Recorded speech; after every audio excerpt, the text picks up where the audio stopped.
Eu acho que quando a gente conversou a primeira vez sobre fazer esse colóquio, eu e Gil, em 2016, se não me engano, eu acho que a gente não tinha a noção muito exata do que ia acontecer politicamente no Brasil e no mundo. A gente estava dizendo que não vai ter golpe, né? Que não ia ter golpe. O primeiro cartaz era sobre a violência. O primeiro evento foi sobre a violência e agora esse atual é sobre o ódio. Então, nós, em 5 anos, caminhamos da violência para o ódio e acho que fizemos só uma revolução de 360 graus e paramos no mesmo lugar. Quer dizer, estamos no mesmo ponto. Acho que a gente não tinha muita clareza de onde a gente estava indo. E daí, por causa dessa sequência entre a violência e o ódio, a gente permanece aqui. Eu queria lembrar rapidamente que esse é um evento de psicanálise. É um evento de psicanálise e política, né? Ou de psicanálise com política, ou de psicanálise na política, porque ainda hoje é preciso lembrar essa relação, essa interface necessária desde Freud, né? Desde o primeiro momento, Freud se remete às questões políticas, de um modo geral. Os textos de Freud sobre essas questões são inúmeros e não começam muito tardiamente, como se fala dos textos sociológicos. Não acho que exista um texto sociológico de Freud, são textos psicanalíticos que tocam a questão política. Eu digo isso da questão da interface psicanálise política, é importante ressaltar, porque eu estava esses dias lendo algum material sobre a relação da psicanálise com a política e vendo na história da psicanálise no Brasil falas, discursos e textos negando essa interface, essa relação necessária. Alguns textos da década de 70, quando a ditadura militar estava no seu período mais violento, mas, por incrível que pareça, falas e textos atuais do ano de 2021, desrecomendando, reprovando a discussão política no ambiente psicanalítico, no ambiente institucional psicanalítico. Essa semana passada, uma colega de grupo repassou a nossa divulgação, nossos cartazes, para um outro grupo de psicanálise e foi admoestada por esse grupo de que não se devia divulgar esse tipo de coisa porque isso causava mal-estar. Então, não vou comentar mais sobre isso, eu acho que é uma coisa que todo mundo aqui, pelo menos, que está aqui hoje, sabe. Dessa necessária relação entre a psicanálise, o psicanalista e a sua cidade, né? O seu ambiente, a sua polis. Por último, quero lembrar uma coisa, que estamos aqui como psicanalistas, muitos de nós, claro, eu estou falando da organização do evento, quanto a mim, Gil, Raul, mas estamos como psicanalistas que temos um trabalho em clínica e que, a partir da clínica, a gente constata e percebe a dificuldade dos nossos analisantes de, nesse momento, no Brasil e em outras partes do mundo, mas a gente fala do Brasil, é daqui que eu estou falando, a dificuldade que as pessoas têm de fazer esse trabalho que o sujeito faz, de recobrir o buraco de onde ele vai sair. Lacan fala, brincando, fiat true, faça-se o buraco, para dizer que o buraco está antes e que o sujeito sai do buraco, fazendo uma espécie de borda nesse buraco para poder ter aonde pisar, digamos assim. O Ariano Suassuna, escritor brasileiro conhecido, tem uma frase engraçada, que supostamente é engraçada, que ele diz que ao redor do buraco tudo é beira. Mas o que a gente tem escutado nos nossos trabalhos de consultório, de clínica, é que os nossos analisantes estão com dificuldade de encontrar essa beira do real, porque esse real ele é alargado a cada dia. Você tenta fazer uma cobertura, um recobrimento, uma borda simbólica imaginária de noite, de manhã o cara promete um golpe ou promete uma cassação de ministro ou isso ou aquilo, e o ambiente nacional vai ficando um buraco cada vez mais alargado, e isso provoca uma enorme angústia nas pessoas. Eu espero que todo mundo, ou pelo menos a maior parte aqui, saiba que isso angustia os nossos analisantes. Não precisam estar focados num tema, na economia ou na política partidária, para estar angustiado com o que nós estamos vivendo. O que nós estamos vivendo é um buraco do qual a gente tenta, em situações como essa, né, se coloca, por exemplo, tentar estabelecer uma borda para podermos conseguirmos sair desse buraco. Era isso que eu tinha para falar. Obrigado a todos. Vamos em seguida com o Gil e Raul. Depois a gente começa a primeira mesa. Obrigado, Mardonho. 2016 foi o começo. Depois dos atentados terroristas na França, em 2015, foi um dos motivos de começar a refletir para não ficar justamente só na angústia, nas paixões tristes de mal-estar, de nojo, de ódio. Tinha um texto que foi escrito por um pai que perdeu a mulher no Bataclan. Eu não vou te dar meu ódio. Era o título. Então, escrever, pensar, clinicar é uma maneira, talvez, de ficar na beira do buraco, mas também de não ficar totalmente coberto. E a proposta de hoje, justamente, nesse quinto colóquio, que nós temos o prazer de convidar todo mundo para assistir, debater, escutar, e talvez avançar um pouquinho nessa revolução de 360 graus. A gente está nessa brecha, né, causado pela violência, E para mim esse colóquio esse ano irá a partir de discussões com meus queridos chegando no aeroporto sobre a questão do fascismo, sobre a questão do genocídio. E eu estava aquele conto do La Fontaine, a mosca que não para de encher o saco do cocheiro. Mas por que você fala de fascismo? O fascismo não é tão assim. Então era a questão sobre as palavras e, sobretudo, uma primeira colocação que a gente está falando do século XXI com os termos do século XX.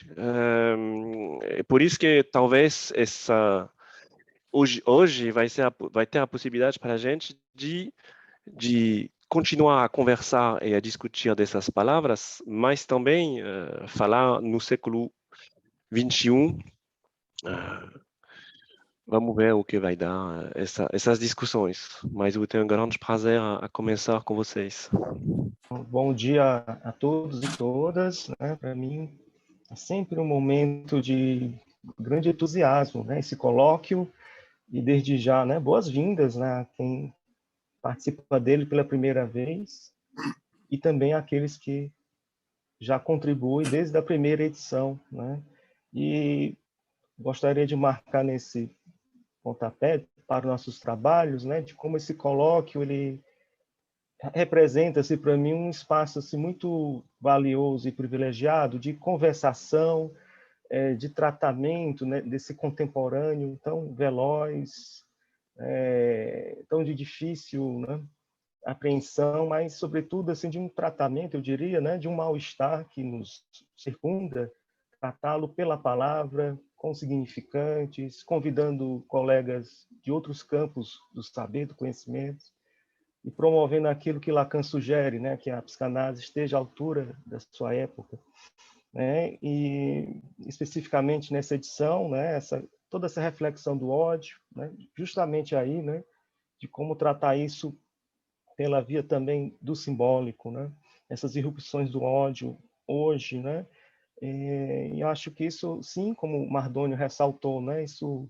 de alguma forma resvala ou, né, inclui o lugar da psicanálise na cultura, né, a gente pensar de como é que esse ódio, de alguma forma, ele se pode se dirigir à própria psicanálise, né? Então, a gente vê, bom, que já se passa na universidade, né, a censura cada vez mais crescente, né? Então, de como esse contexto, né, falar de violência, de ódio, acaba também amarrando, articulando os temas já passados, né, dos colóquios passados, como o tema do neoliberalismo, né?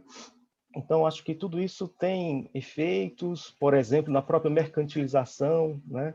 Uma tentativa, eu diria, né, de mercantilizar a psicanálise, né? Talvez seja, né, essas são formas assim de como que destruí-la, né, de atingi-la, enfim. Então, temos que pensar assim, né, qual o lugar da psicanálise na cultura, a relação do psicanalista com a polis e, especificamente, a temática do ódio, né, ela nos convoca, né, e ressalto, né, como Gil e Mardônio já ressaltaram, né, como isso de fato, né, aparece, manifesta na clínica, né, mostrando muito bem aquilo que Freud, no seu estilo, já dizia, né, de uma forma assim quase mediana, né, que individual e social se articulam, né, então todo uma fala angustiada, melancólica também, né? É cada vez mais recorrente. Nunca se buscou tanto a clínica como hoje, né?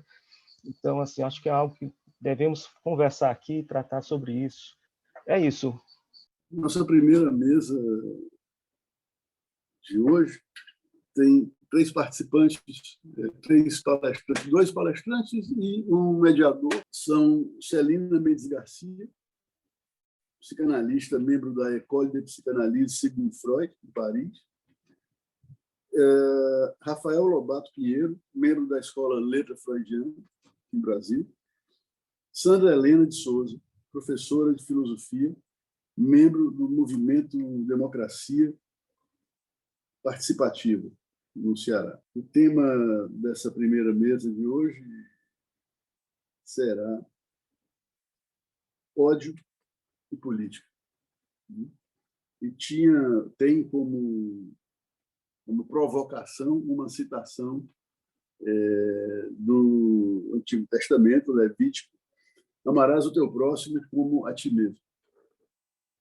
É com você, vamos lá, vamos saborear esse negócio. Claro, bom dia, então, pessoal. Eu queria agradecer Mardônio, Gil e Raul, que já são companheiros de longas datas, e eu creio, se minha memória não estiver falhando, que eu estava no primeiro, né? Eu estive em vários, mas talvez no último não, eu não lembro quando foi o último, mas em praticamente todos, e certamente no primeiro eu estava, e um prazer enorme, é como o Raul disse, apesar do cansaço que toma a gente nesse momento já, né? Com quase 2 anos de pandemia, eu queria realmente elogiá-los pela insistência em manter esse espaço, que sem dúvida é importante, principalmente se a gente for falar de ódio, né? E política. Então, parabéns aos colegas, é um prazer estar nessa mesa com a Sandra, que dispensa meus comentários, é uma grande amiga também de muito tempo, e a Celina também, que já conheci, creio que no Psicanálise Política, já de algumas participações nossas.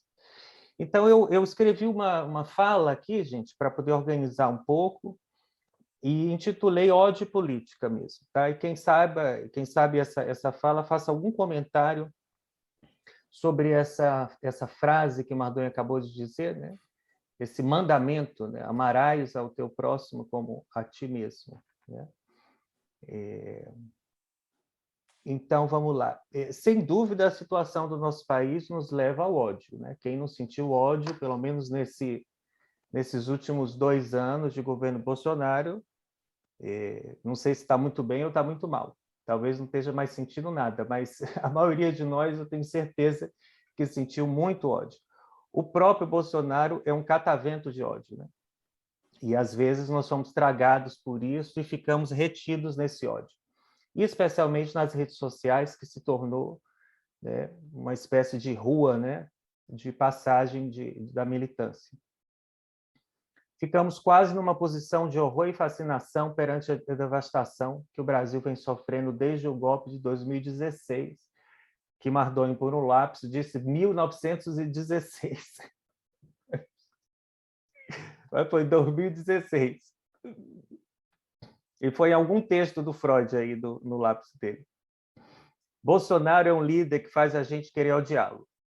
Mas, principalmente, isso eu queria marcar, ele faz a gente querer odiar a política, né?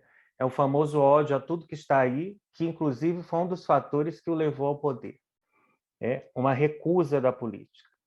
Incluindo aí, nessa recusa, todas as estratégias neoliberais de fazer política sem política.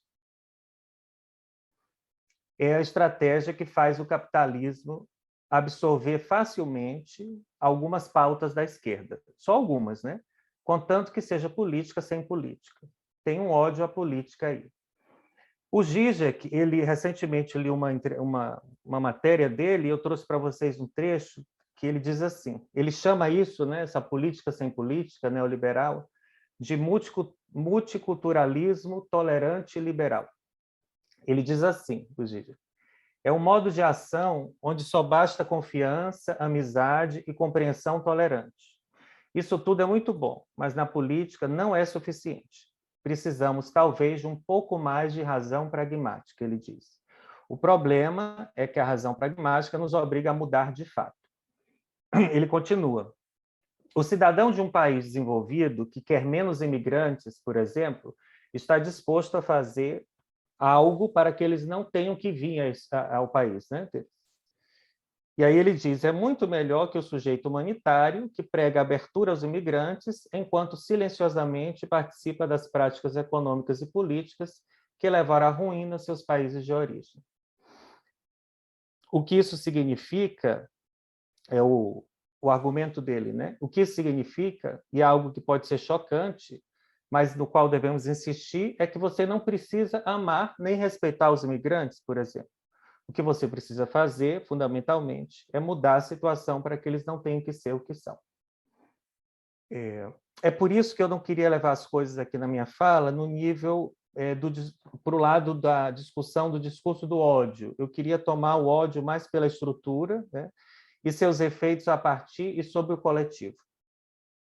Não há quem escape à sedução do ódio. A lacração e o cancelamento não me deixam mentir, né? A cultura do cancelamento e lacração oferece, assim, algo como um complemento ideal, eu diria. Se observarmos as redes sociais, há sempre uma impressão de que algo está sendo feito, tem uma atividade frenética, né? Uma vigilância rigorosa que, no fundo, por si só, não causa mudança na realidade social, ou, no máximo, piora nossas chances de ações políticas mais fortes, né? Mais eficazes. Por isso é que eu queria pegar as coisas mais pela estrutura, isto é, o ódio não seria algo somente ao Bolsonaro, ou aos bolsonaristas, ou ao governo, ou à situação que a gente está vivendo. Ao nosso próximo, tá? Em outras palavras, né? Mas também o ódio tem a ver com o próprio campo do grande outro, e como isso toca a política. É por aí que eu gostaria de ir. Quando ficamos retidos no ódio, talvez em uma posição de horror e fascinação, isso diz respeito a como dimensionamos o próprio campo do outro, o que incide diretamente, o campo do grande outro, né, para Lacan, o que incide indiretamente sobre a política, diretamente. A história, a política, o inconsciente, tudo remete a como vamos tomar o campo do outro. Numa discussão mais complexa, envolveria aí o saber, a verdade e o gozo, mas eu não vou entrar muito a fundo nisso. O outro é incompleto e inconsistente. Em língua freudiana, o grande outro, é castrado. Em última instância, o grande outro não tem ser, é possível modificar o campo do outro, ele não é imutável, não é natural, não está dado, está em devir constante, se quisermos dizer assim. Podemos sempre acrescentar algo novo no outro. Um novo significante, é possível sair da repetição. O saber tem furos, a verdade é não toda, o gozo é uma miragem. E eu digo para vocês que isso foi uma das verdades assim que me sustentaram nessa pandemia, quando eu achei que a gente já tinha chegado no fim do mundo. Mas, felizmente ou infelizmente, a gente acaba descobrindo que existem muitos fins do mundo, né? Lembremos que Lacan define o inconsciente como o discurso do outro, né? Do grande outro. Esta poderia ser uma das aproximações que podemos fazer ao aforismo lacaniano: o inconsciente é a política. Para Eduardo Vidal, essa proposição de Lacan limita os efeitos do inconsciente à política, como um campo estruturado e restrito de relação entre os seres falantes. O inconsciente é a política marca a incidência do grande outro pela via do desejo no laço social. Então, uma pergunta. Quando o ódio toma a cena, o que estaria em jogo? Tem um certo percurso disso em Lacan, né, que eu fui pegar para trazer aqui. Em 54, ele coloca o ódio entre as paixões do ser: amor, ódio e ignorância. São paixões relativas ao ser, e sempre, segundo minha leitura, com referência ao grande outro, ao qual supomos consistência, não queremos saber de sua falta, supomos saber e gozo, saber total, gozo total a esse grande outro. No amor, por exemplo, damos nossa falta ao outro para completá-lo. No ódio, a falta do outro se escancara. O ódio advém como a revelação fulminante, violenta e intrusiva da ilusão inerente ao amor. O ódio teria a ver, então, com um estado de impotência frente à angústia de confrontar-se com a falta do outro. Com a falta do outro e no outro, né? Odiamos que o outro falte. É nesse sentido que há uma conivência do amor com o ódio. Portanto, não podemos dizer que eles são opostos. E esse argumento aqui é importante para o que eu quero trazer. Outra observação importante que não podemos esquecer é que são afetos, né? E Lacan diz que todos os afetos são enganadores, com exceto a angústia. O único afeto que não engana é a angústia. O que isso que eu estou falando teria a ver com a política? Para mim, tudo. Quando achamos que não é possível mudar o cenário político-econômico, quando somos levados a crer que o modo como a sociedade e a economia estão colocados é um dado quase que natural, espontâneo, há quem diga, entre nós, inclusive, que o inconsciente é capitalista, uma afirmação que deve ser, no mínimo, questionada. Quando achamos que o bolsonarismo vai durar para sempre, que está tudo perdido, que não tem mais jeito, que o brasileiro é assim, é conservador, nunca vai mudar, que não há nada a ser feito a não ser odiar Bolsonaro. Eu acho que aí estamos retidos perante um grande outro, submissos perante seu saber e seu gozo. Quando Lacan diz que o outro, né, não existe, o grande outro, acho que é isso que está em jogo. A gente esquece que o campo do outro está em aberto e está em mudança constante. O ódio até poderia ser querer subverter o grande outro, o outro, se não fosse o terceiro termo da tríade das paixões do ser, que é a ignorância. E aqui eu quero propor para vocês um enodamento e dizer que o amor e o ódio só funcionam junto com a ignorância. São termos indissociáveis. E eu vou mostrar para vocês onde é que Lacan coloca isso no texto da Direção da Cura e o Princípio dos Seus Poderes. Ele diz assim, do seu poder nos escritos. Diz Lacan, o que é assim dado ao grande outro para preencher e que é propriamente o que ele não tem, já que a ele também o ser falta, é o que se chama amor, mas é também o ódio e a ignorância. Então, a presença da ignorância com o amor e o ódio nos faz pensar que, de fato, o saber, a verdade e o gozo estão em jogo aí de alguma forma. Ignoramos, sobretudo, quando passamos do amor ao ódio ou do ódio ao amor. Ignoramos também o afeto que o amor e o ódio escondem, a angústia frente à falta no grande outro, a angústia frente ao desejo do outro, que nos interroga perpetuamente. No seminário 20, quer dizer, outro momento em que Lacan vai falar do ódio, que eu peguei, ele explicita que há uma junção entre o saber e o que ele vai denominar de enamoração, que foi traduzido em português por amódio, mas em francês ele faz um jogo entre ódio e mais enamoramento. Tem uma diferença aí, né? O que abriria até uma via para a gente poder comentar, quem sabe em outra oportunidade, o texto freudiano sobre namoramento e hipnose, né, na psicologia das massas e análise do eu. Mas o termo que Lacan cunha é enamoração, que em português ficou amódio. Aqui Lacan acaba com qualquer dicotomia amor-ódio, ou que a gente conhecia em Freud como ambivalência, né? Ambivalência afetiva. Amodiar é diferente de amar e odiar. Amor e ódio estão justapostos. Não é que o amor não se preocupe um pouquinho com o bem-estar do outro, mas está claro que só faz até um certo limite, que a gente poderia até pensar se esse limite não seria o próprio gozo. Lacan chega a dizer, né, que o limite seria o gozo. Amar o próximo, esse próximo aqui já é o nosso semelhante, querer o bem do próximo não é sem ódio. Jean Allouche diz o seguinte, no livro Amor Lacan. Ele diz, tudo se passa como se, sobre a visada do bem-estar do outro, do próximo, corresse uma outra visada, que, por assim dizer, prevaleceria no momento em que o amor virasse ódio, enquanto que, longe de se esvanecer, a visada do bem-estar passaria por baixo até que novamente prevalecesse, enquanto o ódio vira amor.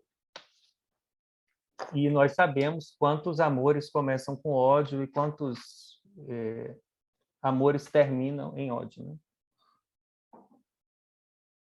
Tem uma ignorância aí na passagem do amor do ódio e do ódio ao amor. E, para mim, isso é bem importante, essa ignorância da passagem, né, no amódio, porque a gente fica retido no ódio. Ele diz também que o ódio, isso aqui eu achei genial, ele diz que o ódio parece um nome disfarçado de uma obstinação do amor. E o amor, o nome de disfarce de uma obstinação do ódio. O amódio é o nome de uma relação com o próximo, que não é nem de amor, nem de ódio. O amor e ódio servem de veículo a essa relação com o próximo. O amódio é um veículo. Não se vai ao próximo sem amódio. Quer dizer, o que subjaz ao mandamento cristão, amarás ao próximo como a ti mesmo, é também uma injunção de ódio, uma injunção superegóica por excelência.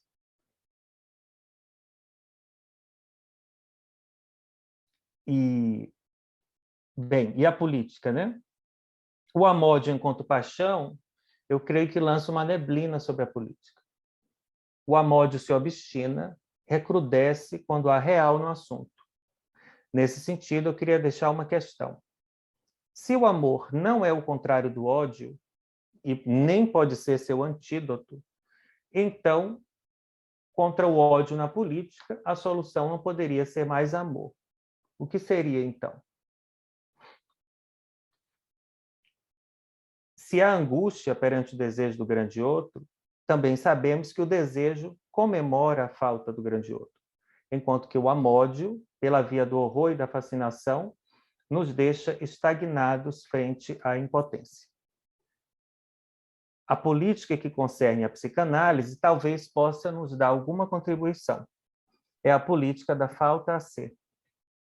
O outro, o grande outro, falta. Eu disse que o amódio se obstina quando há real no assunto. O real, né, diz Lacan, é o impossível, não a impotência. O amor, o ódio e a ignorância teriam a ver com a impotência? Outra questão, como tratar, então, o impossível da política? Bem, eu queria terminar, gente, deixando uma citação do Lacan em Radiofonia, que eu quero deixar como uma questão para a discussão, que Lacan diz o seguinte, a Radiofonia é um texto nos outros escritos. Ele diz, é nessa articulação com o real que se encontra a incidência política em que o psicanalista teria lugar, se fosse capaz de fazê-la. Esse seria o ato que arrisca indagar com que saber fazer a lei. A revolução que provém de um saber que se reduza a produzir sintoma. Eu vou deixar por aqui a minha fala e a gente pode retomar alguns pontos na discussão. Agora é a Sandra. A palavra está com a Sandra Helena. Sandra Helena de Souza, professora de filosofia e membro do Movimento Democracia Participativa. Bom, então, bom dia a todos e todas. Agradeço enormemente o convite. Eu estou um pouco reclusa na pandemia e também desde que aposentei no início desse ano, então tenho ocupado muito pouco espaço público também por decisão. Recusei alguns convites, mas não consegui me furtar de estar presente aqui, porque já participei, acho que, de 2 outros eventos desses, ou 3, e eu acho sempre o diálogo muito produtivo com a psicanálise hoje, que talvez seja, para mim, a ferramenta mais, junto com a antropologia, né, ciências cognitivas, uma das ferramentas mais potentes para nos ajudar a iluminar os caminhos que temos que traçar pela frente, né? Então, eu inicio minha fala agradecendo a todos e todas os organizadores e organizadoras, e por conta do tempo eu vou logo começando. Quando eu recebi o convite com esse tema, e eu fiquei, meu Deus, o que a gente ainda pode dizer de novo, acrescentar, né, a esse tema que já não tenha sido tremendamente debatido, inclusive por conta do fastio, né, dessa metralhadora audiovisual permanente, né, nas redes sociais, sobretudo, se intensificou a partir de 2013, que foi o ano zero, né, dessa nossa situação atual no Brasil, né? E aí me veio a ideia de pensar justamente a provocação do título, né? O título é Ódio e Política. Eu vi como, na resposta do Rafael à provocação do título, tem muitos pontos em comum com o que eu penso, só que, claro, no caso do Rafael, ele faz isso dentro de uma perspectiva bem mais técnica, psicanalítica, e eu não. Então, por acaso, eu comecei a olhar o chat enquanto o Rafael falava, né? E encontrei uma fala perfeita. Eu ia começar falando justamente disso, né? E uma das falas, claro que eu vou provocar a audiência com isso, mas não posso me furtar isso. Uma das falas do chat, que permite eu começar exatamente como eu queria, diz: acredito que existe ódio de ambos os lados. Mas quando você diz odiar, você também dissemina o ódio. A segunda parte da frase nem me interessa tanto, mas essa primeira parte da frase me interessa muito. Assim, começou do nada e tal, o Rafael começou a falar e a pessoa fala: Davi, acredito que existe ódio de ambos os lados. Olha que coisa maravilhosa, né? O doisladismo, né? O ambos os lados, né? Quer dizer, esse fantasma sobre o qual, quando a gente fala de política no sentido liberal, a gente não gosta muito de elucidar, né? É muito comum nós falarmos em política no sentido liberal como o espaço da supra-assunção do conflito, que é inerente à sociedade civil, para falar em termos hegelianos. Então, nesses termos, nos termos hegelianos clássicos, a gente deveria dizer, ao invés de ódio e política, ódio ou política, né? Quer dizer, no lugar do ódio, no lugar da guerra, a política.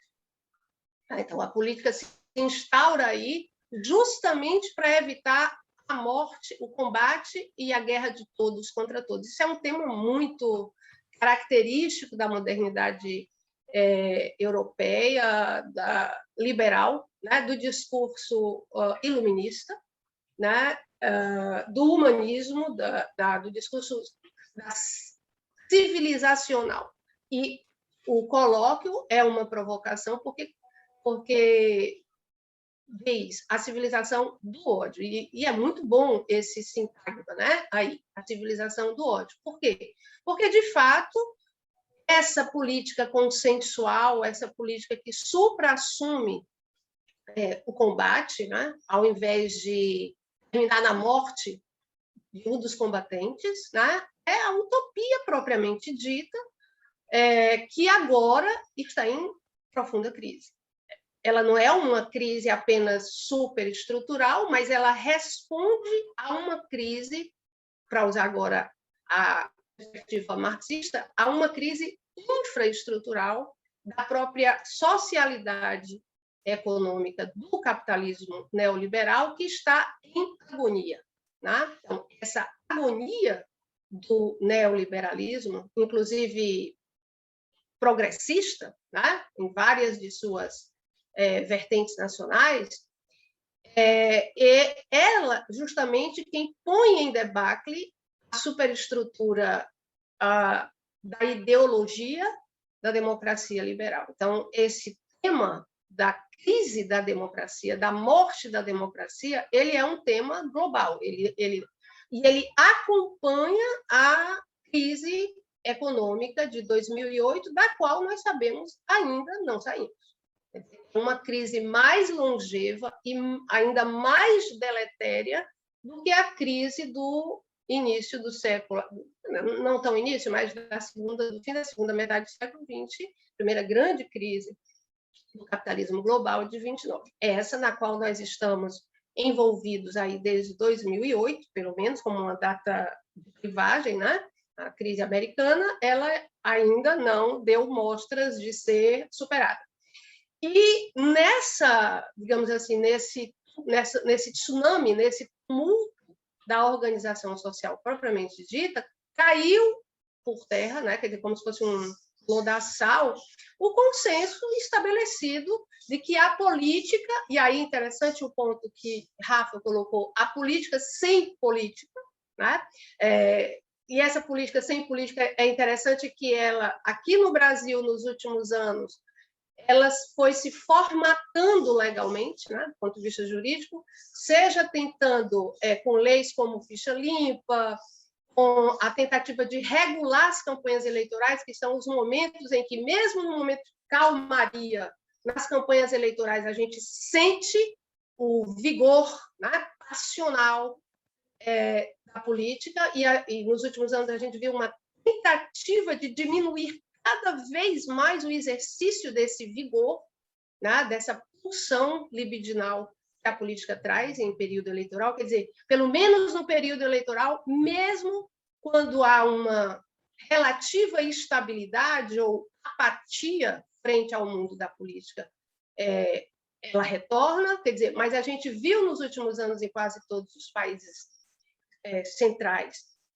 do capitalismo neoliberal estabelecido em termos de consenso, de hegemonia, uma tentativa de minimizar o efeito dessa disputa, desse combate. O resultado a gente está vendo, né? Todo o recalque volta de uma forma terrível, né? Que é o que estamos vendo justamente agora.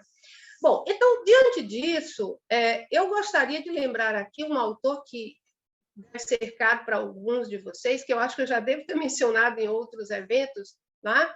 E que não trabalha com essa perspectiva da política como um espaço do consenso e reconcilia o combate, que é o Carl Schmitt. Né? E aí, com ele, eu me perfilo de sempre, né? Quer dizer, vindo de Maquiavel a Weber e Carl Schmitt. Quer dizer, a política não é essa sonhada de uma reconciliação, de um consenso, digamos assim, no esporte, em que eu tenho campeões agora na Olimpíada, para logo em seguida, em outros campeonatos ou na Olimpíada, perderem o seu turno e obedecermos todas as regras do jogo. Não. A política é ontologicamente uma esfera agonística do amigo e do inimigo. Isso, então, a citação que eu fiz aqui do Davi no post, né, é ambos os lados. Né? E essa disputa do amigo e do inimigo é que precisa ficar latente, e é justamente essa disputa que a democracia liberal burguesa tenta, de todo modo, sufocar, tá? Impedir que apareça, apresentando uma versão, digamos assim, de uma realidade, de uma utopia realizada, de uma promessa que pode ser cumprida por essa organização social que nos últimos anos, né, nas últimas décadas do século XX, apresentou-se como o fim da história, que é justamente o capitalismo neoliberal, com a debacle lá do segundo mundo. Tá? Então, chegamos ao fim da história e não há alternativas. Tá? Então, tudo que nos cabe agora é encontrar um espaço nesse melhor mundo possível. Bom, esse discurso claramente entrou em parafuso, entrou em decadência, né? No início do século XXI, sobre várias perspectivas, mas, sobretudo, a partir de 2028, e a ausência completa do cumprimento dessas promessas, a falta de horizonte, né? Provoca justamente o retrocesso ao fundo, mais uma vez com Hegel aqui, né? Por isso o Zizek, no início do século, disse: se o século XX foi o de Marx, o século XXI é o de Hegel, né? E justamente estamos nisso, num retrocesso ao fundo, e no retrocesso ao fundo, o combate entre o amigo e o inimigo, que nos acompanha desde o Levítico, aí, né? Muito, muito bom essa epígrafe na nossa mesa, né? Justamente porque, nesse momento, o fundamentalismo religioso tenta reformatar a narrativa do amor através do ódio, né? Quer dizer, justificar o ódio a partir do amor. E isso é muito interessante. Não conversei nada com o Rafa, né? Eu acho uma sincronia perfeita. Justamente porque é como se dissesse: você não odeia do nada, você não sai odiando por aí. É preciso de um movimento, é preciso de uma construção, é preciso de um aprendizado. Estou falando aqui de uma defesa de uma agressão. Me defendo de uma agressão. Né? Eu sou capaz de me defender de uma agressão, de ficar irascível em determinado momento. Isso é uma coisa, pessoal. Outra coisa é uma reciclagem de um ódio, é uma técnica, é uma manutenção planejada, programada. Quer dizer, não existe crime contra a humanidade sem um planejamento. Ele não irrompe, né? Assim, espontaneamente. Tá? Ele precisa de um planejamento, de uma técnica e de uma legitimação ideológica. Nesse sentido, o campo do inimigo, a produção do inimigo, ela é permanente. A dinâmica política pode minimizar isso, e a gente vê nos pós-guerra e nas grandes tragédias, nos grandes morticínios ou nas pandemias, a gente vê na sequência histórica desses movimentos uma tentativa de apaziguar a imagem, ou pacificar, ou, digamos assim, dourar a imagem do inimigo, quando não eliminar a ideia de que há um inimigo a ser combatido. Mas isso não cessa. Na crise, a produção fantasmática, agora, a jornada pelo populismo digital, né, de matriz cibernética, isso faz com que a gente veja o em todos os lados. Isso é novo. Quando a gente olha para a história, isso acontecendo intensamente, né? Mais potentes de um inimigo, né? Que pode se encarnar em... Não tem nada de novo. O que né? É a feição técnica dessa produção do inimigo. De dois lados, então, já existe uma polarização permanente, mas que, quando essa crise assoma e a chamada política tradicional não consegue oferecer respostas, o que volta com todo vigor é aquilo que sempre esteve e sempre estará lá. né? Esse caráter agônico, que é um caráter de ódio contra o outro, por amor extremo e lealdade ao seu grupo de pertencimento.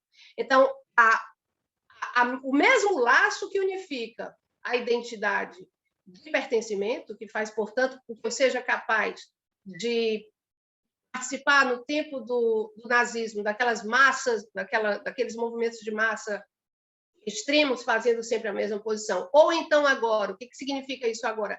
Reproduzir incessantemente a memética, digamos, antipetista, anticomunista, anti-gay, anti-índio, anti-mulher, quer dizer, que são os inimigos da ocasião, né? Quer dizer, os inimigos todos compostos num combo, né? Quer dizer, essa ideia de espelhar, né, o inimigo, invertendo as acusações, né? Por exemplo, interessante também essa coisa de dizer assim, eu sou vítima de um ódio profundo, mas isso aparece também aqui no chat, é muito interessante, mas se eu manifesto o ódio, contra esse ódio, eu estou refém num looping do mesmo movimento. Isso é um procedimento de uma eficácia tremenda, porque ele é paralisante. A gente sente isso nos movimentos reativos da esquerda, quando a gente, por qualquer motivo, a gente brinca, ou zomba, ou debocha, ou zoa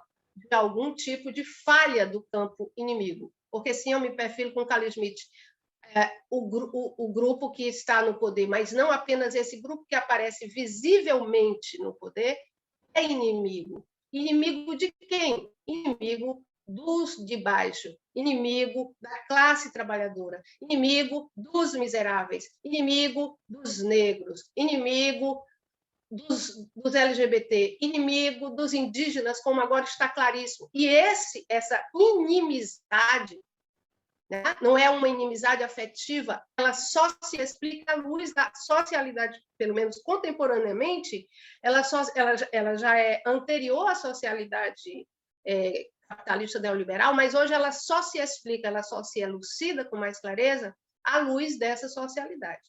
E, portanto, o inimigo utiliza suas armas com eficácia, o que me parece, então, que o nosso campo ainda não consegue, se debate muito sem conseguir reagir, é porque tem medo de sentir ódio.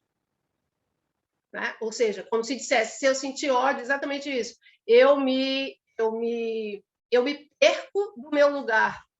Que lugar seria esse? O lugar do amor, o lugar do humanismo, o lugar da civilidade. Só que o lugar humano, animal humano, né? Animal primata simbólico, como eu gosto de dizer, um grupo que, inclusive, eu e Rafael fazíamos parte, é também de sentir ódio, indignação, ira e transformar isso numa estratégia. Né? Quer dizer, o doisladismo, né? Quer dizer, a polarização, ela é recusada porque ela é o real. Então, enfrentar a polarização insiste em você ter que tomar parte de um lado, implica em você ter que saber qual é a sua posição.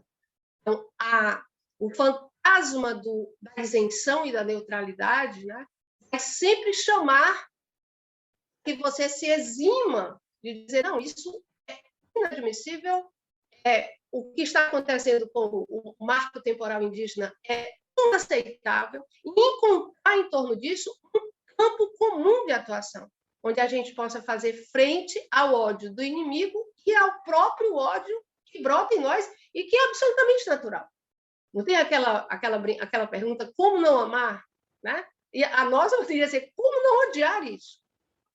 Ou seja, como não odiar, como fazer com que esse ódio invade, porque ele é um sentimento forte, né? Uma paixão triste, possa se transformar numa justa indignação e numa vontade de potência. Não me deixe ressentido como uma vítima, paralisado, que eu tenho sentido enormemente nas minhas redes, mas também em mim, né? e possa aprender com os exemplos históricos daqueles que, vitimados terrivelmente pelo ódio político, que o ódio político segue ao ódio econômico, né?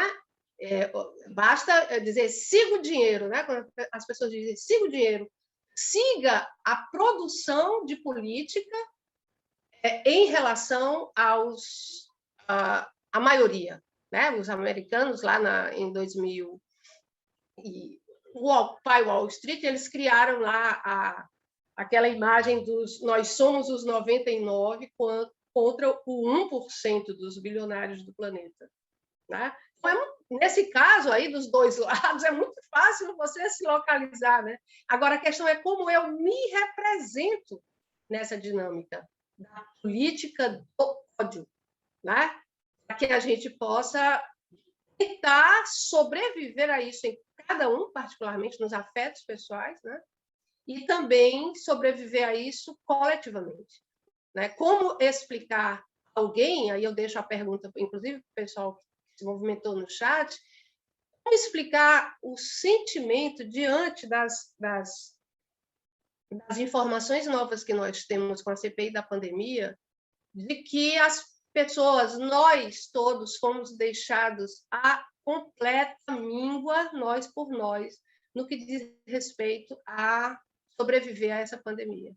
Milhares de mortes, eu estou falando só do caso brasileiro, poderiam ter sido evitadas e havia pessoas tentando ganhar muito dinheiro com isso, né? Muito dinheiro. Então, como não odiar essas pessoas? Agora, como desse ódio, desse sentimento de ódio, não transformar esse ódio numa ideologia para passar o ato de violência, ou seja, como reconfigurar isso e transformar isso numa ação política coletiva, né? E não vai virar paz e amor, né? O Lula Paz e Amor representou justamente a reorganização do ódio das cloacas da ditadura, do ódio das cloacas do neoliberalismo. Vamos transformar isso em algo potente, né? Que consiga ser capaz de levar os odientos negativos de volta para seus porões e mantê-los lá muito bem guardados, porque eliminá-los completamente da nossa vida, todos sabemos que não vamos conseguir. Então, eu acho que usei os meus 20 minutos, não sei se como eu gostaria, nunca é como eu gostaria, mas... Ok, eu vou continuar, então, tentando trazer no final uma ou duas questões a partir da fala de vocês dois, Rafael e Sandra Helena, e eu vou começar essa questão da evidência do ódio, fazendo a hipótese da sua desarticulação e do seu desenfreamento.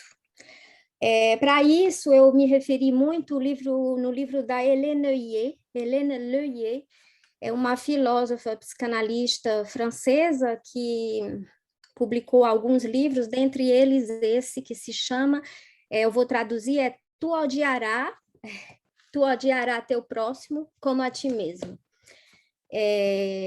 Então, isso tudo, pensando nessa questão do ódio, me levou a pensar que nós estamos numa cena traumática, como se não conseguisse se pregar o olho. E quando se sente assim, tem algo de um sentimento de irrealidade. Esse sentimento de estranheza, desrealização. Se diz, não é verdade, não é possível que estejamos vivendo isso. Há algo aí de uma diferença, esse sentimento de irrealidade é quando há uma diferença entre o percebido e a imagem que reconhecemos como construção da nossa realidade. Nessa situação, o medo também pode surgir e pode se defender, a gente tenta se defender como pode ou até precisa saber se ainda se consegue se defender. Eu não me refiro aqui, falando disso, diretamente à pandemia, embora essa pandemia tenha complexificado bastante essas questões. O Freud, ele falou desse sentimento de irrealidade num belo texto, que na verdade é uma carta que ele escreve a Romain Rolland na ocasião dos 70 anos dele. Eu vou traduzir rapidamente, é o Transtorno da Memória na Acrópole, um texto de 1936. Então, em outro texto anterior a esse, na Denegação de 1925, ele falou sobre a função da negação, a função de julgamento, que atribui ou recusa uma propriedade a uma coisa. A pulsão oral exemplifica bem isso. Eu como e engulo o que eu gosto, eu cuspo, eu vomito o que não gosto. Mas aí ele faz uma torção acrescentando um terceiro termo, ou seja, o que foi expulso para fora, o que não é introjetado, lhe é também primeiramente idêntico. Ou seja, antes mesmo de haver essa diferenciação, atribuição, fazendo aparecer um dentro e fora, uma polarização binária, já havia tido identificação, introjeção do que foi excluído, expulso e rejeitado. Embora se saiba que esses termos, identificação e introjeção, eles revelam mecanismos diferentes, eu não vou entrar nesse ponto de diferenciação dos termos, eu trouxe isso somente para situar um pouco as coisas, para apontar essa intricação que existe entre o que se introjeta e o que se expulsa. Então, por essa via, guardando aqui essa ideia, eu vou ler para vocês algumas passagens do livro da Eliane Brum, Brasil Construtor de Ruínas, sobre o país de Lula e Bolsonaro. Só um minutinho. Eu vou tentar ser rápida, mas são passagens que situam bem o que eu vou trazer depois. Então, vamos lá, começar. 7-1 da Alemanha contra o Brasil encerrou o período do tempo mágico. Nas arquibancadas, os brasileiros seguiam gritando enquanto a bola alemã estourava nas redes. Eu acredito, mas ninguém acreditava, ninguém mais acreditava. O que é o Brasil quando não pode contar nem com seus clichês? Como uma pessoa que no território de turbulências, que é uma vida, vai construindo sentidos e ilusões sobre si mesmo, num país também se sustenta a partir de imaginários sobre uma identidade nacional, porque aqui acreditamos por gerações que éramos o país do futebol e do samba e que os brasileiros eram um povo cordial. Os estereótipos não são verdades, mas construções. Impõe-se como resultado de conflitos, hegemonias e apagamentos. E parece que estes, que por tanto tempo alimentaram essa ideia dos brasileiros sobre si mesmos e sobre o país, desmancharam-se a partir de 2013. A partir daquele junho, todos os imaginários sobre o Brasil perderam a validade, assim como os clichês. E a imagem do espelho se revelou demasiado nua e bastante crua. O Brasil, da segunda década do século XXI, é uma criatura que se estranha no espelho. O que vê não forma um rosto que possa reconhecer, mas estilhaços de faces que formam algo ao qual não consegue dar nome. Poucas coisas são mais aterradoras do que a impossibilidade de nomear aquilo que vemos, mais ainda quando é seu o que desconhece ou repudia. Eu acho que aqui tem uma alusão a esse texto do Freud, da denegação, ao qual eu me referi. Retoma a Eliane Brum. Essa é uma das explicações possíveis para compreender o esgarçamento das relações, a expressão sem pudor de tantos ódios e também o autoritarismo crescente nos anos que se seguiram a 2013. Continuo com a Eliane Brum. Levará tempo para se descobrir o quanto custou a perda dos estereótipos de identidade que por tantas décadas permitiram dizer quem era o Brasil e o que era ser brasileiro. Preciso dizer, porém, que não lamento o estilhaçamento dessa imagem. Se os estereótipos forjaram um rosto para o Brasil e também um corpo, eles assombraram o país com suas simplificações e falsificações e foram colocados a serviço de encobrimentos. Achei isso um ponto importante, porque ela põe uma perspectiva de tratamento dessa questão e, ao mesmo tempo, adverte sobre a questão do que se encobre, do que foi encoberto. No parágrafo seguinte, ela diz: a ideia do brasileiro como um povo cordial nunca resistiu à realidade histórica de uma nação fundada na eliminação do outro. Os indígenas, depois os negros, lógica que persiste até hoje. Me refiro não ao homem cordial no sentido dado pelo historiador Sérgio Buarque de Holanda, em suas raízes do Brasil, mas no sentido que adquiriu no senso comum o do povo contente, aberto e hospitaleiro, que encanta os visitantes estrangeiros que por aqui aportam. Vocês já sabem disso, mas é importante voltar, né, que a questão só para assinalar, que o significante cordial vem do latim cordis, corda, e relativo a coração. E era uma necessidade de apropriação afetiva do outro, que ele exemplificava pelo sufixo inho, senhorzinho, menininho, para aproximar o que é distante do nível do afeto. Estamos bem longe disso. Volto para o texto. Desculpa que eu perdi meu... Uh, 82, só um minutinho. 85, então. Entre tantas realidades simultâneas, os brasileiros se mostravam como um povo que lincha pessoas, que é hospitaleiro com turistas ricos e brancos, isso quando não os assalta, mais cruel com imigrantes de países africanos, assim como os haitianos, bolivianos e venezuelanos, que assassina a parte da juventude negra sem que a maioria se importe, que massacra povos indígenas para liberar suas terras, preferindo mantê-los como gravuras num livro de história a dividir poder com eles.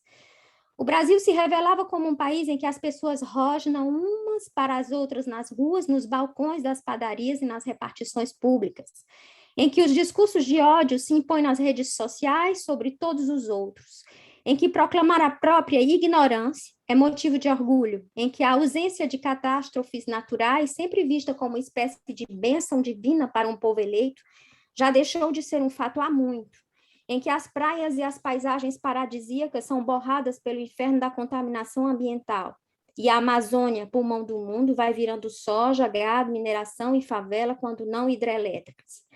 Antes de escrever, pensando no que eu ia falar para o colóquio, eu me disse que eu não ia entrar numa enunciação da denunciação, denunciar fatos que a gente já vê, já sabe, está na cara e ninguém quer ver, enfim. Mas eu acho que é importante enunciar fatos, e Eliane Brum traz de uma maneira incrível tudo isso. Estou terminando já, então mais só 2 parágrafos dela. Aqueles que encontram na adesão dos discursos autoritários uma possibilidade de ascensão, esquecem-se da lição mais básica, de que não há controle quando se aposta no pior. Se o ódio é a identidade de consenso, não há identidade, já que o ódio não permite o reconhecimento do outro como alguém com quem se compartilha o mundo, e, portanto, alguém com quem é preciso negociar. Só há chance se enfrentarmos conflitos e contradições com a cara que temos. É com esses Brasis que o Brasil precisa se haver. É essa imagem múltipla que temos de encarar no espelho, se quisermos construir uma outra, menos brutal. Essa urgente, enorme tarefa continuou a ser adiada nos anos seguintes, porque nessa parte do capítulo ela está ainda na época que precedeu ao impeachment da Dilma. Bom, eu paro a citação. Então, essa questão do ódio que se encontra nesse mandamento, ama teu próximo como a ti mesmo, é um tempo em que se fala do ódio falando do amor. O ódio se acha aí, mas enquanto recalcado. Então, o fato se conhece, se sabe que existe o lado não patológico do ódio, de saber que é necessário separar-se daqueles laços que impedem de viver, a função do ódio como obstáculo à melancolia, obstáculo à errância ou ao desmoronamento subjetivo. Mas os discursos sobre a articulação amor-ódio, eles põem, sabemos isso, eles põem em funcionamento o recalque, mas também ditam condições daquilo que vai escapar ao recalque. Tudo isso ainda se encontra num funcionamento ligado à linguagem, a um certo enodamento amor-ódio, em que o conflito se acha no centro. Talvez seja por isso que Freud analisa esse imperativo, ama teu próximo como a ti mesmo, como uma tentativa de solução ou de dialética do conflito inter- e intra-humano. Ou seja, se é como eu mesmo, que o próximo deve ser amado, então não me é impossível reconhecer no outro um semelhante, um alter ego. Nesse caso, então, eu sou autorizada a odiá-lo. A Hélène Neuillet, essa autora, essa psicanalista do livro que eu falei há pouco, ela evoca isso, essa questão no seu livro, mas como sendo um tempo longínquo que já passou. Ela diz que parece ter havido agora, nesses tempos recentes, uma inversão. O ódio, ele não seria mais recalcado e poderia até dizer que o amor poderia se exprimir no ódio. Então, eu pergunto, qual o efeito a supressão do recalque do ódio teria sobre o destino deste? A partir daí, podemos nos perguntar qual o efeito do ódio que se apresenta dessa forma desarticulada da dialética do amor, e também na sua relação com a linguagem. Poderíamos listar vários tipos de ódio.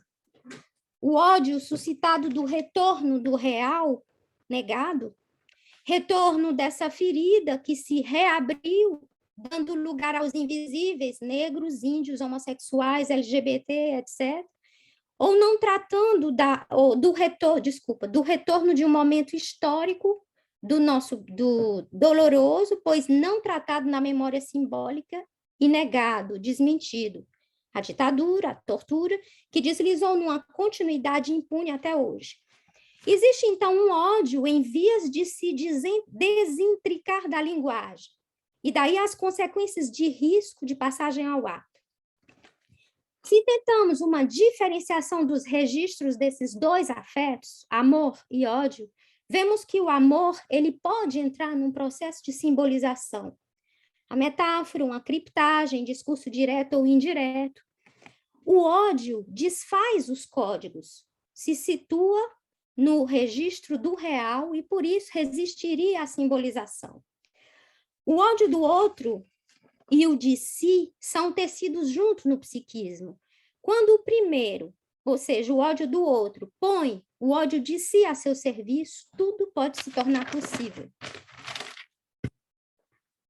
Então, como imaginar que o ódio contido no imperativo de amar o próximo, ódio recalcado, deslocado, por que não carregado de violência, porém escondido e velado, como esse ódio passa a ser descarada e obscenamente reivindicado? Existe algo nisso que toca no ponto do limite da simbolização e da humanização. Nesse ponto, haveria uma báscula, ou seja, pensar que para que haja passagem ao ato, é necessário, antes disso, um encorajamento a cultivar a pulsão da destruição. Ainda referência a Hélène Neuillet, ela se interroga sobre as modificações da violência a partir da maneira de se dizer o ódio.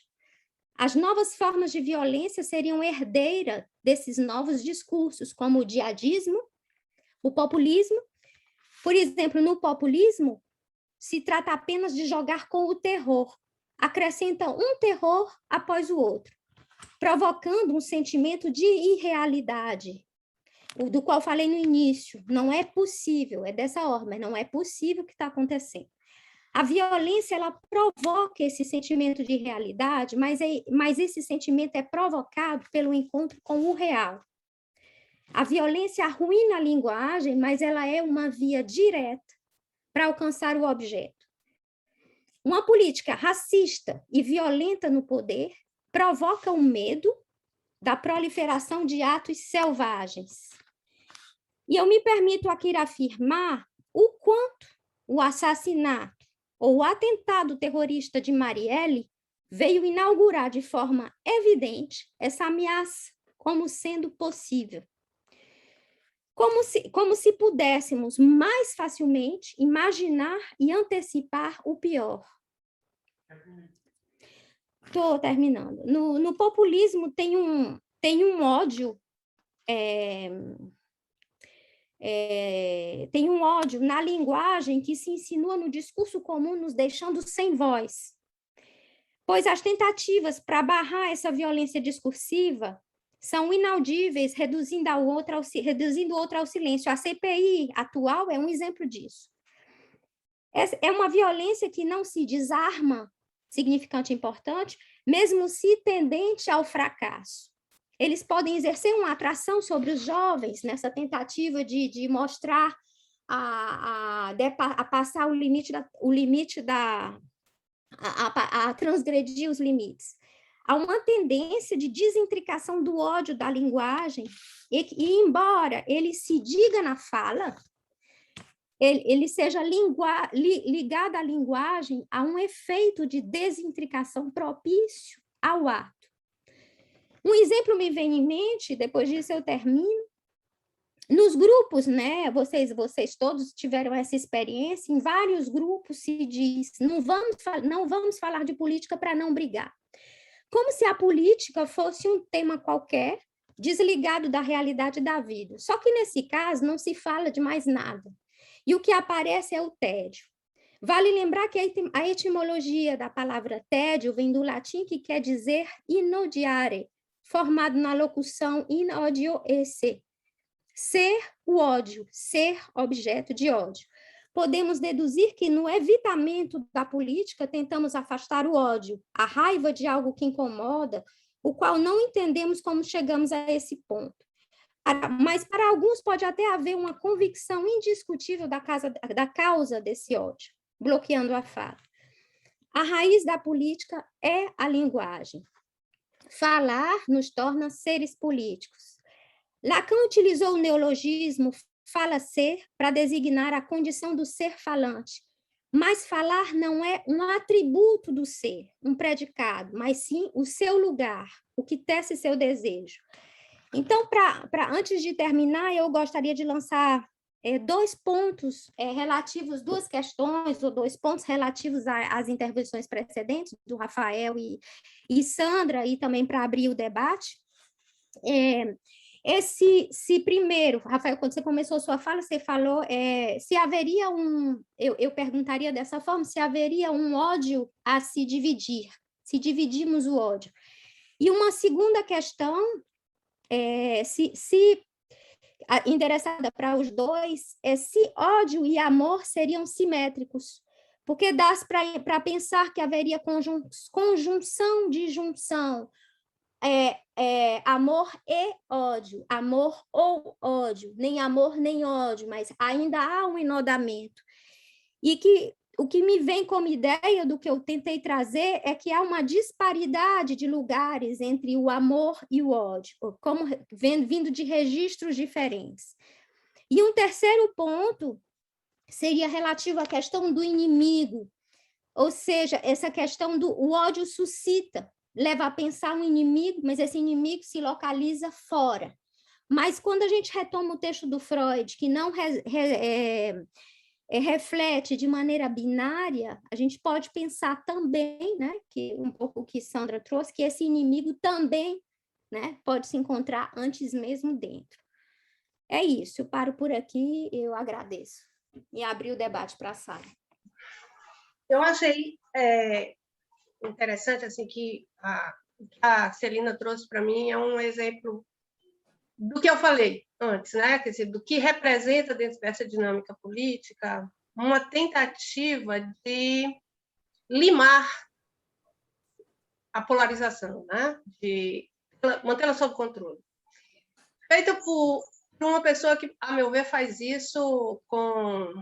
Assim, eu confesso que eu não diria genialidade, porque o estilo não me agrada muito, né? Mas que é a Eliane Brum, né? Que representa uma fração do combate digamos assim, mascarado, tá? Que é um combate ante um inimigo, tá? Claro. Que significa uma parte da dinâmica política brasileira que, durante um período, foi chamada de comunismo e que, durante essa nova república, foi chamada de petismo. Então, anticomunismo e antipetismo respondem pelo mesmo, digamos, hoje tem uma interface, né? E é muito interessante, é incrível como eu conheço a Eliane hoje pelo título dos textos, né? Esse aí eu não tinha passado por ele, mas com certeza se eu visse esse texto, Brasil em Ruínas, né? De Lula, Bolsonaro, tipo, coisas desse tipo. Construtor de ruínas. Construtor de ruínas, né? Eu certamente diria, eu quase nunca erro, o pessoal manda o link, aí eu, pelo título eu digo, Eliane Brum, eu abro Eliane Brum, é incrível. O título, o estilo, né? E essa visão, né, que tenta justamente hoje buscar retornar ao consenso através de uma busca desesperada por uma terceira via palatável e deglutível.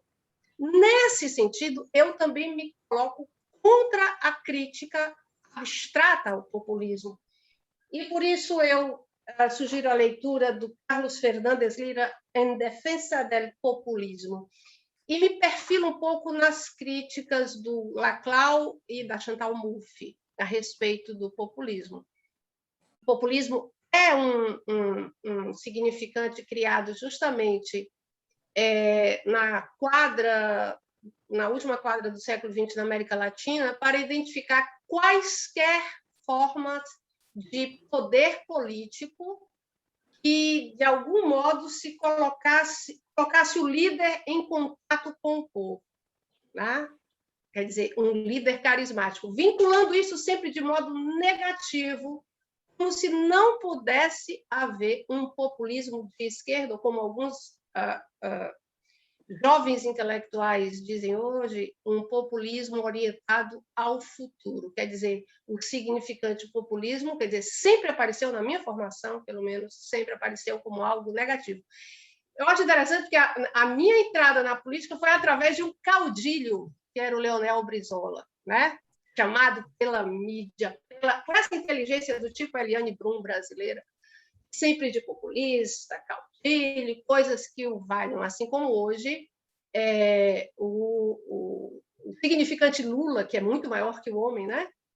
Aparece, né? Numa tentativa desesperada, né? E aparece aqui também no chat, de limar os dois lados, são os extremos, é o maior fato alternativo, é o maior fake news de toda a nossa disputa, porque não se sustenta diante de absolutamente nada, como todos os governos da Nova República, né, chamada Nova República finda em 2016, nós temos construção e destruição, né? A música do Haiti, do Caetano e Gil, né? O Brasil que constrói e já é ruína, né? Nós tivemos isso, mas nós queremos também denegar o momento de, não é gozo, é de felicidade que nem a mídia mainstream corporativa conseguiu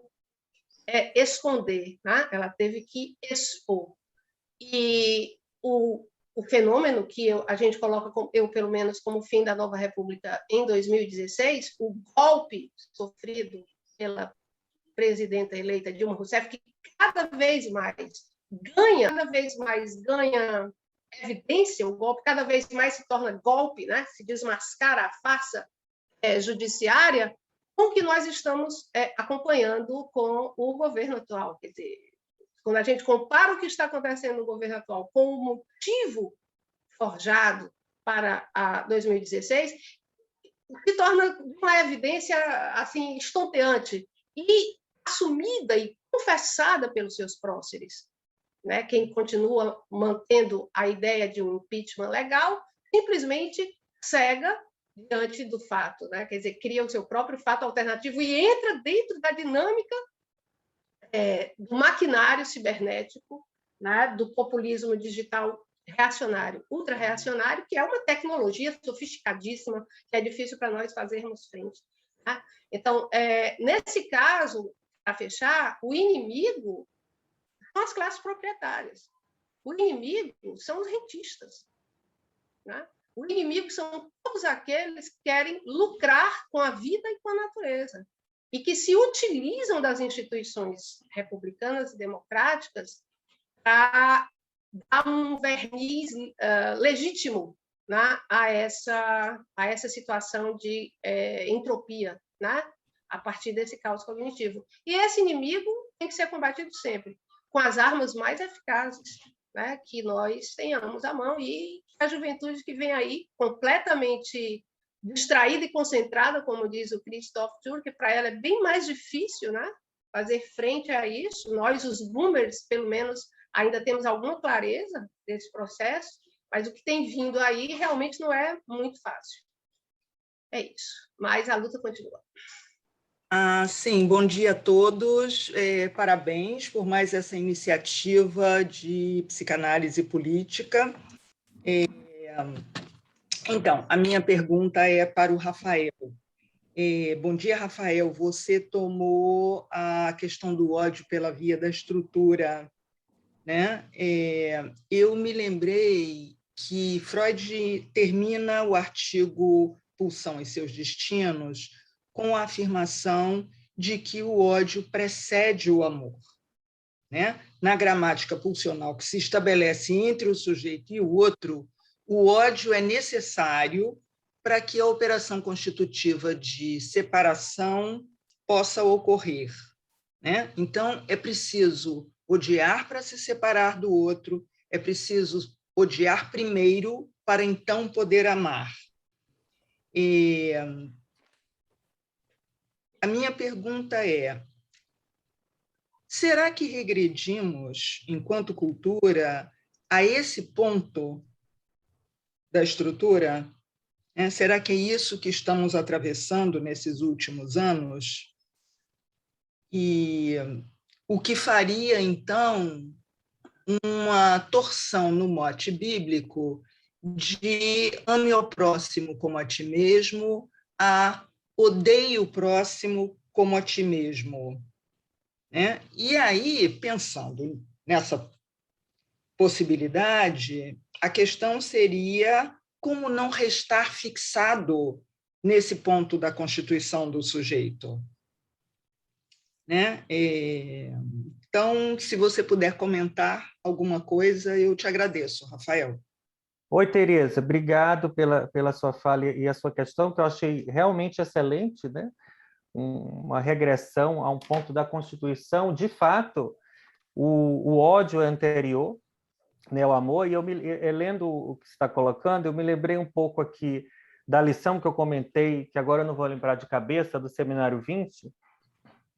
Lacan faz algumas considerações sobre o ódio, e ele chega a dizer, inclusive, que não se conhece o amor sem o ódio. Ele diz explicitamente assim. Talvez justamente porque, e a Celina falou, né, da expulsão primordial, justamente porque o ódio, digamos assim, seria talvez uma condição, né, para ir até o outro. O ponto que eu frisei mais foi a questão do amódio como veículo, né? Quer dizer, não se vai ao outro sem o amódio. Outro comentário que o Lacan faz também, que eu remeto a vocês, quando eu der uma pausa aqui, eu pego a lição ali e digo qual é a lição do Seminário 20 para vocês se reportarem a ela. Ele faz, que eu acho que tem a ver com a questão do Deus dos evangélicos, né? O Deus cristão, digamos assim, né? Que o Deus dos evangélicos ele se divide em dois deuses, né? É o Deus cristão, digamos assim, e o Deus do Antigo Testamento, que esse sim conhecia muito bem o ódio, e chega até a ser um Deus mais interessante. Por que eu estou falando isso? Porque Lacan faz uma ironia dizendo que, se referindo a Empédocles, né, o filósofo, ele diz assim, o Deus de Empédocles seria o mais ignorante, porque não conhece o ódio. Né? Então, esse ódio como condição de separação, como condição até de de leitura de uma situação, né? Se demonstra aí pregnante. E o Deus do Antigo Testamento era um Deus que conhecia o ódio. O Deus do Novo Testamento, do cristianismo, que desse mandamento, né, amarás ao próximo como a ti mesmo, eu acho que já é um outro ponto em que o ódio fica aí meio escamoteado, e só vai se conhecer na obstinação do amor, que foi o que eu coloquei no texto. Né? Quer dizer, se você se obstina no mandamento de amarás ao próximo, querendo o seu bem, você vai chegar necessariamente, você vai fazer uma passagem para o ódio. Então, já aproveitando sobre a questão da Celina, eu acho que não teria uma divisão, né? É uma passagem, como eu disse, em que muitas vezes a gente ignora quando se passa da obstinação do amor até o ódio, né? A questão da Teresa, eu acho, Teresa, que você já deu uma ideia aí, né? Quer dizer, nós talvez estejamos retidos, né, num ponto, sei lá, originário, né? Não sei. Mas eu concordo com você. E lembrando, daqui a pouco eu vou colocar no chat essa lição do Seminário 20 para que você possa se reportar, onde Lacan disse que não se pode conhecer o amor sem o ódio. Eu acho que é isso que, quando a gente se pergunta como é que os evangélicos podem passar, a Sandra comentou, tão rápido do amor para o ódio, essa passagem, ela, digamos assim, ela é lógica, ela é quase previsível, ela é esperada, ela é produzida, que se passe da obstinação do amor ao ódio. Talvez tenha a ver com esse ponto que a Teresa levanta, né? É um contínuo, né? Uma justa posição, não é uma dicotomia nem ambivalência. Enfim.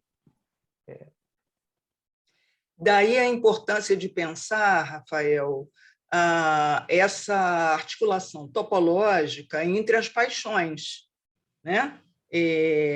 A ignorância como um terceiro, tanto para o amor quanto para o ódio, né? Porque se a gente ficar só polarizado no amor, ignora o ódio, e aí o ódio irrompe da maneira mais destrutiva, né?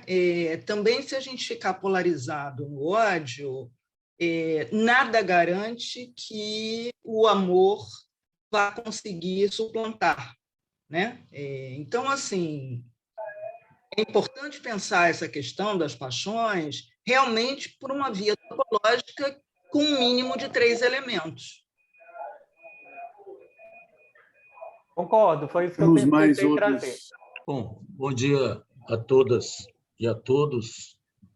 Primeiro, dizer do prazer de escutar aqui o Rafael, a Sandra e a Celina, não é? E dizer que a minha questão ela é muito parecida com a questão que a Teresa colocou, né? Porque eu estou querendo colocar para a mesa, para a discussão, exatamente uma certa ideia de uma positividade do ódio. Porque a gente não pode recusar o fato de que nós padecemos de uma certa idealização do amor proveniente do cristianismo, né? Foi curioso que, quando o Rafael estava falando, uma pessoa começou a postar versículos bíblicos no chat. Curioso, né? Assim, muito próprios dessa idealização que a gente faz do amor, né? E exatamente como disse a Teresa, né? Quer dizer, o ódio, para a psicanálise, ela não é propriamente a violência ou a agressão, né? Ele, inclusive estruturalmente, ele sustenta e suporta uma separação. Então, eu acho que é importante a gente ter o cuidado para não incorrer nessa idealização, né? Que eu acho que foi o cuidado que os palestrantes tiveram. E isso remete exatamente a uma fala da Sandra, que eu achei sensacional. A Sandra, eu sou, em termos de política, eu sou discípulo da Sandra, colega e discípulo, porque eu gostaria, se ela pudesse comentar um pouco mais sobre exatamente essa estratégia do ódio na política, né? Contanto que seja uma estratégia que não leve à destruição, essa estratégia como uma vontade de potência, né? E depois que a Teresa fez a questão, e exatamente fazendo essa articulação borromeana do ódio, do amor e da ignorância, eu fiquei pensando exatamente se não seria uma via, exatamente a via da ignorância. Porque lembrar vocês que Lacan trata a ignorância de duas formas. como se pudéssemos pensar que a ignorância, existe uma boa ignorância e existe uma má ignorância, me permitam a dicotomia. Porque a boa ignorância, que é a ignorância, inclusive, do analisante, ou a douta ignorância e do analista, é que você não sabe, mas busca saber, sabendo que existe um não saber. Se é que me entende. Mas, enfim, é só pensar essa articulação possível através da ignorância, né, para não correr o risco de incorrer numa idealização do amor ou de uma negativação do ódio, porque o ódio aí faz parte exatamente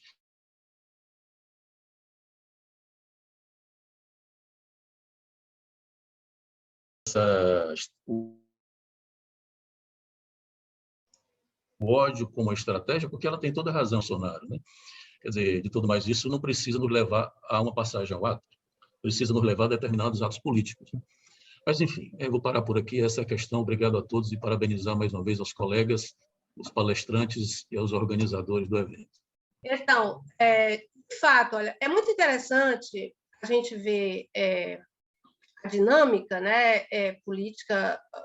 Ultimamente tem muita gente dizendo assim, eu não confio em ninguém que não teve segurança de votar contra o fascismo em 2018, né? Sobretudo nós, as classes médias, bem completadas na informação ou com douta ignorância, enfim, né? E que se abstiveram por conta da política enojada e tal, né? Essas pessoas estão em maus lençóis agora, tiveram dificuldade de reconhecer que não se tratava de uma escolha difícil e que não se tratava de um doisladismo qualquer. De doisladismo em doisladismo, nós chegamos agora, a nossa mídia corporativa, cúmplice e agente desse processo de ódio contra a política, né? Inclusive o populismo, né, que sempre é vinculado à esquerda, nunca foi vinculado muito à direita. Eles construíram o Collor populista porque sabiam que poderiam retirá-lo e acreditaram que poderiam fazer a mesma coisa agora com o populismo reacionário do início do século XXI e perceberam que não é tão simples, mas que eles o mantêm na medida em que batem, assopram e insuflam. Há uma técnica do ódio, da eficácia do ódio, desse populismo reacionário, a lá Steve Bannon e companhia, que é nos manter ligados permanentemente. É uma ameaça permanente. Passou o dia 7, vou dizer aqui para a audiência, passou o dia 7 de setembro, depois que houve aqueles tanques enfumaçados, que nós passamos 2, 3 dias temerosos, agora está todo mundo tenso com 7 de setembro, vai vir o dia 12, que é o dia de feriado nacional, depois vai vir o dia 15 de novembro, se não houver nada que retire essa corja do poder, né? Para nos manter permanentemente no caos cognitivo e dissonante, e levando, inclusive, a nosso questionamento. Isso é muito interessante no campo da esquerda. Por quê? Porque há dois lados mesmo claros, tá? Muito claros. A questão é, esses dois lados são equivalentes? Eles se equivalem? Em que eles se equivalem? Aí é que está o ponto. Porque o doisladismo chegou a um ponto muito perigoso na dinâmica institucional que a mídia coloca, é o dois lados entre o executivo e o judiciário. As manchetes da mídia são nenhum dos lados cede. Nem Bolsonaro cede, nem o STF cede. What that's fuck? Que é isso? Então, quer dizer que se trata de dois lados mesmo, é um doisladismo eterno. Então, entre o executivo deslocado e o STF, que acovardado era e agora resolveu agir minimamente para garantir um mínimo de institucionalidade, se trata de dois lados. É um jogo de futebol, é Ceará e Fortaleza. Nenhum dos lados cede. É esse o imaginário. E digamos assim, a reformatação da eficácia do nosso ódio indignado diante dessa violência quase inaudita para a nossa geração, porque eu nasci na ditadura. Portanto, eu não acompanhei isso, acompanhar isso com as vísceras e o coração não é fácil. Então, como tornar isso? Eu vejo isso muito no campo da esquerda, perguntando, mas a gente não pode rir, a gente não pode desejar a morte.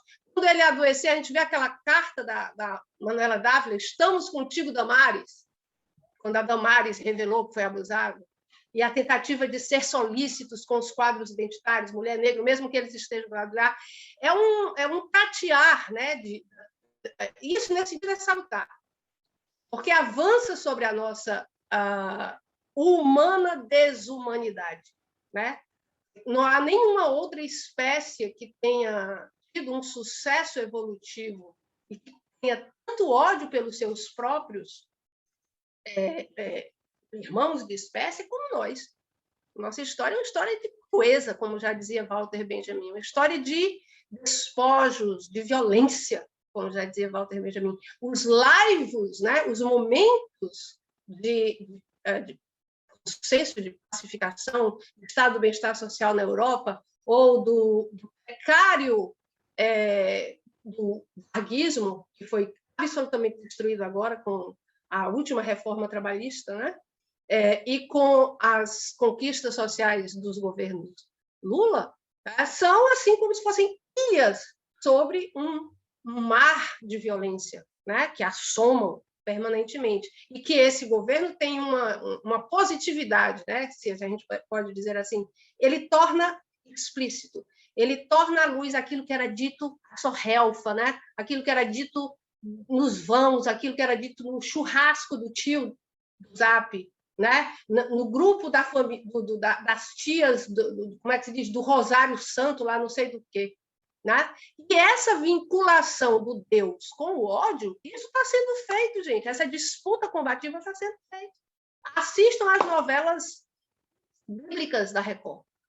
Eu assisto, tomo notas, faço um observatório e dialogo na hashtag lá com a galera crente dos evangelhos. De vez em quando, quem me segue no Twitter topa lá com um Twitter meu sobre Jacó, Lia, Beth Sabá, não sei quem mais, porque eu estou discutindo com a galera lá. Eles estão realmente conformando essa ideia que não há contradição entre ter um Deus e odiar o inimigo, e massacrar o inimigo.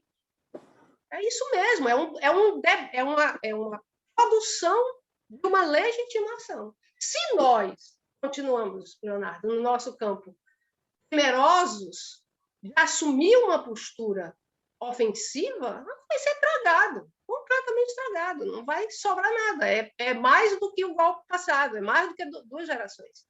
Eu acredito que não, eu acredito que mesmo de forma desorganizada, eu acho que tem uma galera mais jovem, né? Eu tanto acompanho a geração 68, Fórum 21, os velhões, né? Que participaram do combate à ditadura, à resistência, fui casada com ex-preso político, como acompanho os novos revolucionários. E olha que eu briguei em 2013 com o Black Bloc, que nem presta, que vocês sabem. Isso não vai terminar bem. Está aí o resultado. É esse. Eu quero agradecer o convite, ao Rafael, que me fez esse convite tão bom de estar aqui. Muito obrigada, bom dia a todos.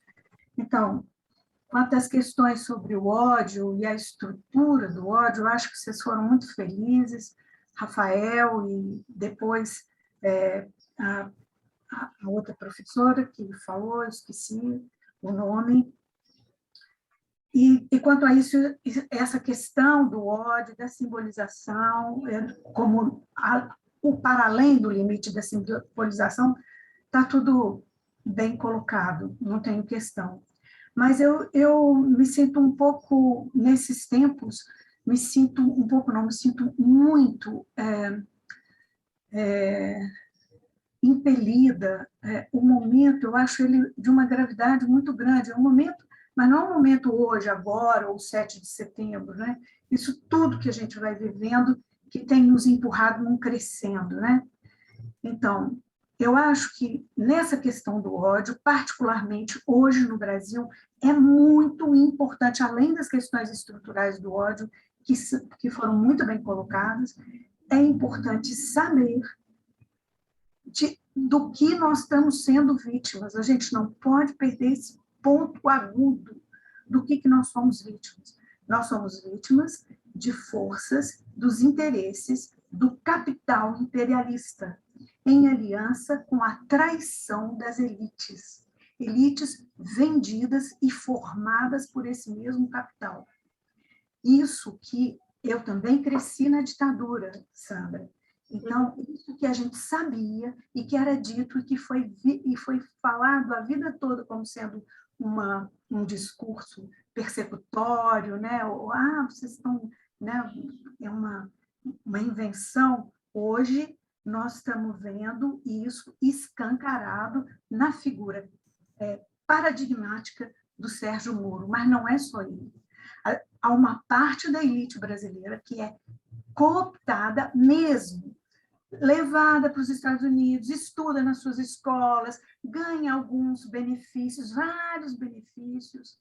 A trajetória do Sérgio Moro é excelente para a gente escancarar isso hoje, né? Então, o nosso ódio hoje é a civilização do ódio hoje não seria muito mais essa produção de uma estratégia pensada, arquitetada de uma pós-política ou de uma antipolítica.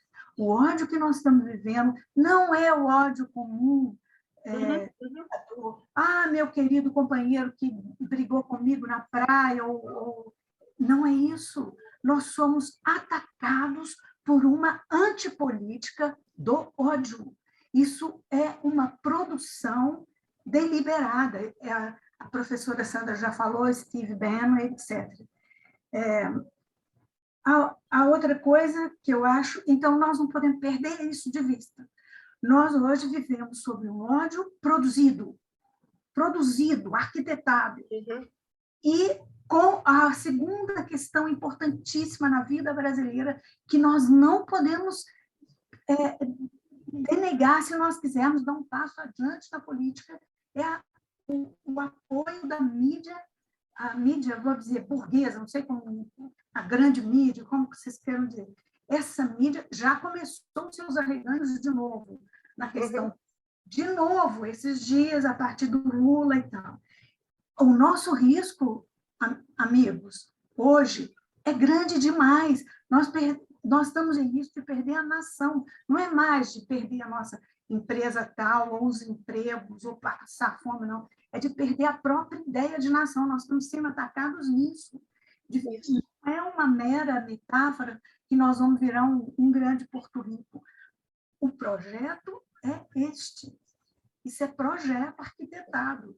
Então, eu estou com a professora, acho que a Eliane Brum, ela presta um desserviço à luta política, tanto mais porque ela escreve muito bem. Isso é perfeito. Escreve bem demais, então ela presta um grande desserviço. Estou com você também nesse ponto, e acho que a gente não pode perder o foco. Hoje o foco é esse. Nós estamos sob um ataque concatenado. Não é uma coisa qualquer que nós estamos vivendo. E isso foi escancarado. Se antes isso podia ser assim, escamoteado, agora não é mais. A figura do Sérgio Moro, repito, é paradigmática. Mas não é só ele. Os filhos das elites têm sido, ao longo de 50, 60 anos, cooptados em suas universidades com regalias, prêmios, inclusive dinheiro. Tá? Elisa? Porque o meu tempo aqui deu uma estourada. A gente está falando de ódio a manhã toda, eu vou dizer a você, nunca te vi e sempre te amei. É recíproco. Então, e aí, eu esqueci o nome da moça que falou, que saiu aqui da tela, da questão da religião. Assim, eu lamento a experiência as experiências, né, que ela teve, né, em circunstâncias específicas, mas é o contrário. Os evangélicos, sobretudo no ciclo petista, que participaram, inclusive, como base do governo, né, ganharam um apoio institucional tremendo. Abra as televisões, procure um canal, um programa LGBT na TV aberta, em qualquer horário da madrugada, alguma coisa. Não. As TVs, inclusive aquelas que antes eram reticentes, como o SBT, né, reticentes à entrada do mainstream neopentecostal na TV aberta, são completamente tomadas por isso. O Deus abençoe é uma fala, inclusive, entre os incrédulos. o que Maria te guarde dentro do coração, nós temos um reencantamento religioso tremendo, que inclusive ofusca a intolerância religiosa contra as religiões de matriz afro. Então, o ciclo petista e a formação do PT como uma frente, né, que conclamou evangélicos, progressistas, CNBB, LGBT, ambientalistas, movimento de mulheres, movimento de negros, isso na década de 80, e que, de certo modo, se perdeu, né? No último governo, no segundo mandato Lula, que foi o ômega, e no primeiro Dilma, colocaram em cena as políticas públicas, né? Contra o racismo, contra a heteronormatividade e contra o machismo, né? Os três polos, né? do chamado identitarismo. Evidentemente que alguns excessos artísticos, a gente vai topar coisas de mau gosto que não necessariamente vêm de LGBT, isso sempre a gente vai topar. Mas isso em nenhum momento significava ou significou o ódio ao qual nós estamos nos referindo aqui, um ódio que visa a eliminação, né? De maneira nenhuma, porque institucionalmente é justamente o contrário. Essa parcela da população LGBT é que é morta, não tem crime contra evangélico, nem igreja evangélica sendo derrubada como os terreiros da matriz afro, nem os LGBT mostram o Brasil campeão de mortes LGBT, trans. Não, isso não se sustenta. Isso é mais um ponto da guerra do populismo digital, né? Espelhar o inimigo, eu ataco, mas eu me sinto a vítima. Bom, rapidamente, porque eu acho que a Elisa...